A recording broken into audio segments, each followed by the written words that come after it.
नमस्कार दोस्तों, अगर आपको भी भारत और श्रीलंका के बीच खेला गया 3 मैचों की T20 श्रृंखला का पहला T20 मैच पसंद आया हो तो हमारी इस वीडियो को एक लाइक जरूर कीजिएगा। आज हमारे इस वीडियो का लाइक टारगेट 500 लाइक है, तो हमारी इस वीडियो को दिल से लाइक करना नहीं भूलिएगा। दोस्तों, आपको बता दें, भारतीय क्रिकेट टीम और श्रीलंका क्रिकेट टीम के बीच में 3 मैचों की T20 श्रृंखला शुरू हो चुकी है, जिसका पहला T20 महामुकाबला श्रीलंका के पल्लेकेले स्टेडियम में खेला गया, जहां पर इस महामुकाबले में सूर्य कुमार यादव की खतरनाक भारतीय क्रिकेट टीम के सामने चरित असलंका की कप्तानी में श्रीलंका क्रिकेट टीम मौजूद थी। क्रिकेट इतिहास की T20 की यह सबसे खतरनाक टीम है, एक दूसरे को चकनाचूर करने के लिए पूरी तरीके से तैयार थी। जहां पर जब इस मुकाबले में टॉस फेंका गया तो श्रीलंका के कप्तान चरित श्रीलंका ने टॉस जीतकर पहले गेंदबाजी करने का फैसला किया और भारतीय क्रिकेट टीम को पहले बल्लेबाजी करने के लिए मैदान पर आमंत्रित किया, जहां भारतीय टीम की तरफ से 2 खतरनाक ओपनर अपनी टीम को बेहतरीन शुरुआत दिलाने के लिए उतरे। जहां पर भारतीय टीम की तरफ से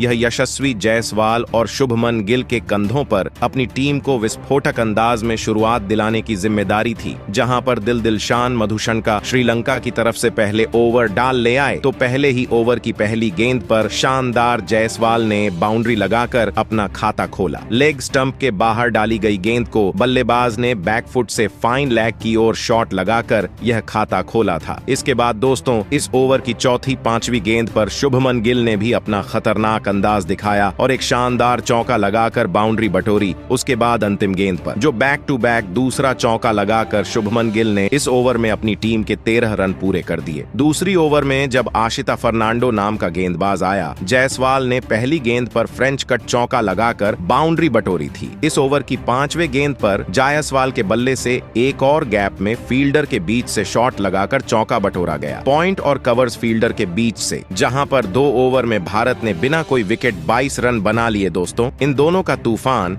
यहां रुकने का नाम नहीं ले रहा था। असली तूफान तो तीसरे ओवर में माहीश तीक्ष्णा को दिखाई दिया, जहां पर पहली गेंद पर जायसवाल ने इस मुकाबले में फुल स्ट्रेच करके कवर्स की तरफ हवा में शॉट लगाकर छक्के के लिए गेंद को भेज दिया। दूसरी गेंद पर जायसवाल एक शानदार घुटना टिकाकर स्लॉग स्वीप लगाकर चौके के लिए गेंद को भेजा और तीसरे ओवर में 14 रन बटोरे, जहां पर 3 ओवर में 36 रन भारतीय टीम ने बना लिए। दोस्तों, इन दोनों की तूफानी बल्लेबाज देखकर श्रीलंका के कप्तान चरित असलंका के भी होश उड़ गए थे। और फिर इसके बाद चौथे ओवर में आशिता फर्नांडो आते हैं तो पहली गेंद पर शुभमन गिल ने फील्ड से खिलवाड़ करके ऑफ स्टंप के बाहर एंगल करके बल्ले से थर्ड मैन की तरफ गाइड करके चौका बैटर लेते हैं। तीसरी गेंद पर गिल के बल्ले से एक और बाउंड्री निकलती है तो फिर जायसवाल इस ओवर की अंतिम गेंद पर असित फर्नांडो को शॉर्ट पिच गेंद को पूरे ताकत से मिडफील्डर के ऊपर से पुल शॉट लगाकर छक्का लगा देते हैं। दोस्तों, चौथे ओवर में 15 रन के साथ भारतीय टीम में अपना 50 का पूरा करके 51 रन पर पहुंच गई थी। दोस्तों, इसके बाद फिर 5वें ओवर में महीश तीक्ष्णा को पहली बॉल पर स्ट्रेट ड्राइव लगाकर एक शानदार चौका लगा देते हैं और 59 पर अपनी टीम को ले जाते हैं। पावर प्ले के अंतिम ओवर यानी कि 6वें ओवर में दिलशान मधुशंका गेंदबाजी करने आते हैं। शुभमन गिल दूसरी गेंद पर शानदार नजाकत भरा शॉट लगाकर लॉन्ग ऑन बाउंड्री की तरफ ऊपर पिच की गई गेंद को पूरा फायदा उठाकर सीमा रेखा से बाहर 4 रन के लिए भेज देते हैं। दोस्तों, इसके बाद तीसरी गेंद पर गिल के बल्ले से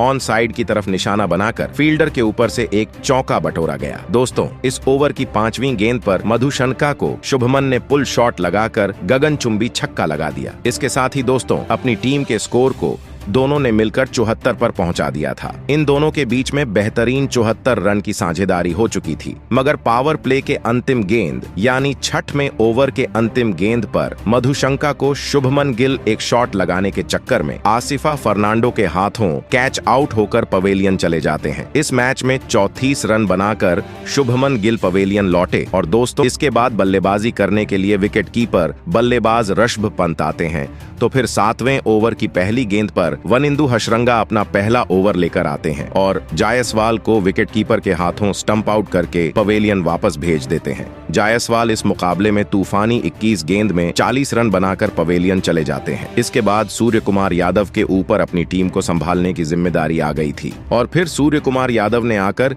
इसी ओवर की 5वीं गेंद पर एक शानदार स्लिप के बाजू से चौका लगा दिया। 7 ओवर भारत 81 पर पहुंच गया। 8वें ओवर में जब दिलशान मधुशंका गेंदबाजी करने आए तो सूर्य कुमार यादव ने उनकी बखिया ही उधेड़ कर रख दी। दोस्तों, आपको जानकर हैरानी होगी कि 8वें ओवर की चौथी गेंद पर सूर्य कुमार यादव ने एक फ्लिक शॉट लगाकर 75 मीटर लंबा गगनचुंबी छक्का लगा दिया। 5वीं गेंद पर सूर्य कुमार यादव ने फिर पैदल करके फाइन लेग बाउंड्री की तरफ चौका बटोर लिया। फिर अंतिम गेंद पर सूर्य कुमार यादव ने एक शानदार शॉर्ट पिच गेंद को फाइन लेग की तरफ पुल करके चौक बटोर लिया और इस ओवर में कुल मिलाकर 17 रन लिए और 2 विकेट खोकर 98 पर भारतीय टीम पहुंच गई। इसके बाद पारी का 10वां ओवर में कमिंदु मेंडिस आते हैं तो सूर्य कुमार यादव पहली गेंद पर इनसाइड आउट कवर्स की तरफ एक चौका लगा देते हैं और इसके बाद 10वें ओवर में भारतीय टीम 2 विकेट खोकर 111 रन बना चुकी थी। इस दौरान सूर्य कुमार यादव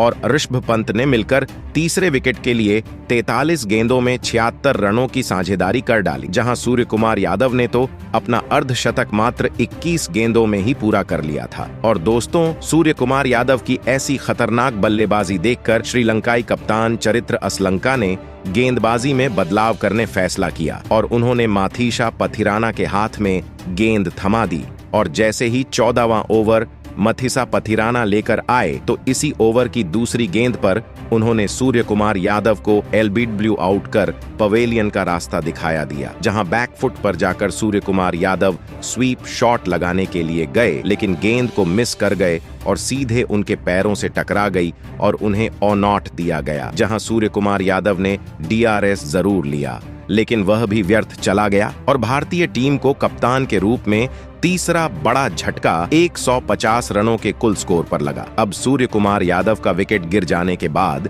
श्रीलंका की टीम मुकाबले में वापसी करने की सोच रही थी, लेकिन यहां से ऋषभ पंत और हार्दिक पांड्या ने पारी को संभाला और बेहतरीन शॉट खेलते हुए स्कोर को आगे बढ़ाने लगे। लेकिन इस दौरान भारतीय टीम को हार्दिक पांड्या के रूप में बड़ा झटका लगा, क्योंकि पांड्या ज्यादा देर तक क्रीज पर टिक नहीं पाए और 10 गेंदों का सामना करते हुए मात्र 9 रन बनाकर मथीसा पथिराना की अंदर आती हुई गेंद पर बोल्ड होकर पवेलियन लौट गए, जहां पांड्या के आउट हो जाने के बाद फिर रियान पराग बल्लेबाजी करने के लिए मैदान में उतरे, लेकिन वह भी मात्र 7 रन ही बना पाए और आउट हो गए। जहां एक तरफ से विकेट गिरते जा रहे थे तो वहीं दूसरी तरफ ऋषभ पंत अपने ही अंदाज में बल्लेबाजी कर रहे थे और फिर ऋषभ पंत अपने अर्धशतक से सिर्फ 1 रन दूर थे और 33 गेंदों में 49 रन बनाकर खेल रहे थे, लेकिन वह अपने अर्धशतक से चूक गए और मथीसा पथिराना ने एक और बड़ा झटका भारत की टीम को दिया और ऋषभ पंत को भी आउट कर पवेलियन का रास्ता दिखाया, जिसके बाद जो स्कोर 250 रनों के पार पहुंचता हुआ दिख रहा था, वही स्कोर अब 200 तक पहुंचना मुश्किल लग रहा था। यहां पर श्रीलंका टीम ने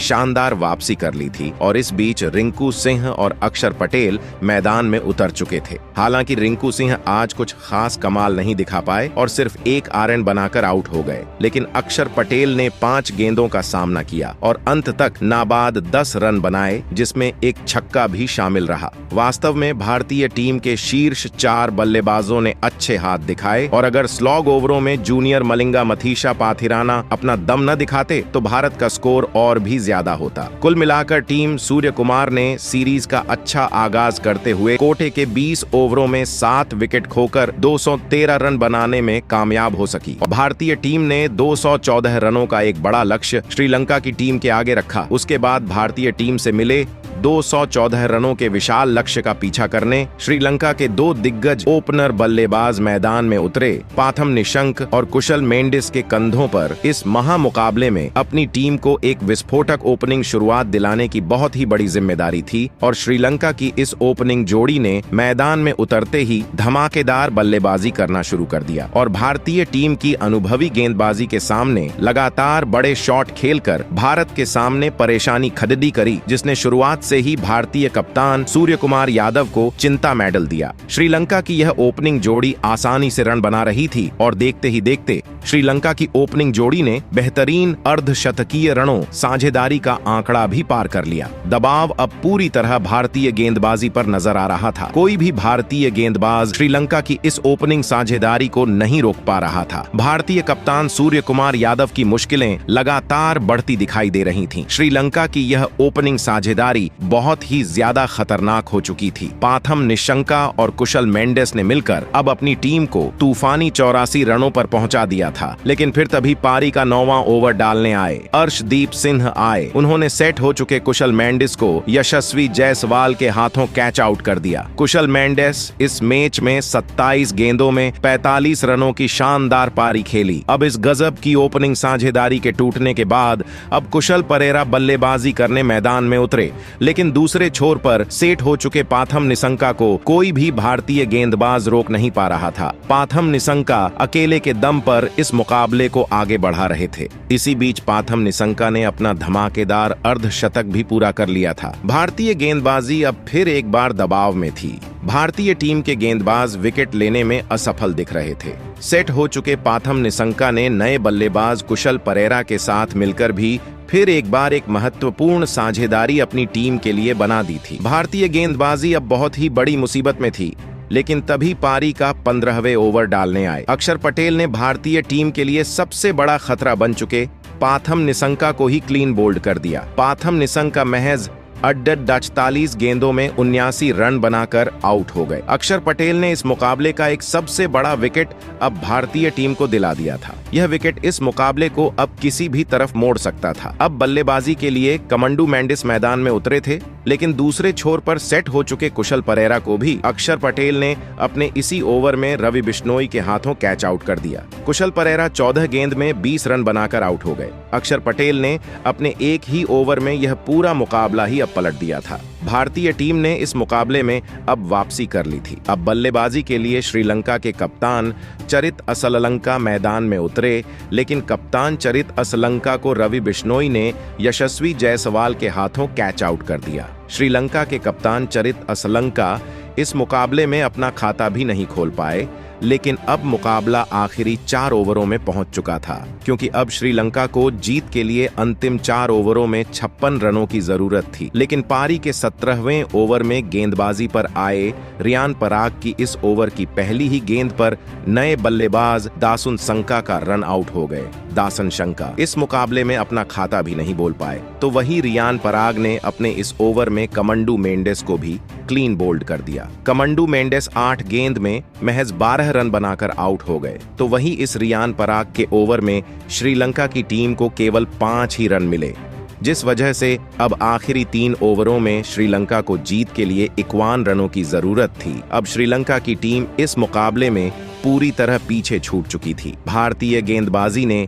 अपने अनुभव का लाजवाब प्रदर्शन इस मुकाबले में करके दिखाया था और फिर पारी के 18 ओवर में श्रीलंका की आखिरी उम्मीद यानी वनिंदु हसरंगा को भी अर्शदीप सिंह ने रियान पराग के हाथों कैच आउट कर दिया। वनिंदु हसरंगा इस मुकाबले में 3 गेंद में बस 2 ही रन बना पाए और फिर भारतीय टीम की शानदार गेंदबाजी ने अंत में भी श्रीलंका के निचले क्रम के बल्लेबाजों को ज्यादा हाथ खोलने का मौका नहीं दिया और इसी के साथ भारतीय टीम ने 43 रनों से इस रोंगटे खड़े कर देने वाले रोमांचक मुकाबले को अपने नाम करते हुए इस T20 श्रृंखला की पहली जीत हासिल कर ली है। दोस्तों, इस रोमांचक मुकाबले में श्रीलंका के बल्लेबाजी ने लाजवाब प्रदर्शन करके दिखाया था, पर जिस तरह भारतीय गेंदबाजी ने इस मुकाबले में वापसी करके दिखाई वह देखने लायक थी। लेकिन दोस्तों, भारतीय टीम की इस जीत के असली हीरो साबित हुए उनके नए कप्तान सूर्य कुमार यादव, जिन्होंने अपने कप्तानी से गजब का प्रदर्शन करके दिखाया, लेकिन उनकी बल्लेबाजी ने फिर एक बार सभी को आश्चर्यचकित कर दिया। सूर्य कुमार यादव ने इस मुकाबले में भी